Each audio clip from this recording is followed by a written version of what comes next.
అందుకే మనహ మనహ నాది నాది అన్నంతసేపు తాబేలు డిప్ప పైకున్నట్టు, తిరగేస్తే నమః నాది కాదు నాది కాదు అంటే తాబేలు చచ్చిపోయింది. మనసు 5 ఇంద్రియములతో పనిచేస్తుంటుంది, పంచ జ్ఞానేంద్రియాలతో.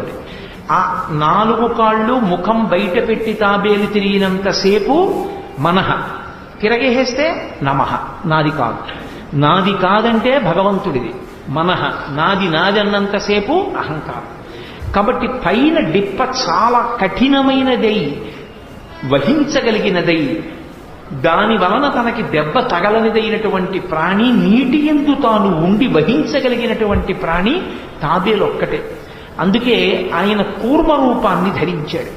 ఇప్పుడు ఆ కూర్మం ఎంత గొప్ప కూర్మంగా తయారైంది అంటే, పోతన గారు అన్నారు, సవరనై 1,00,000 యోజనముల వెడలపునై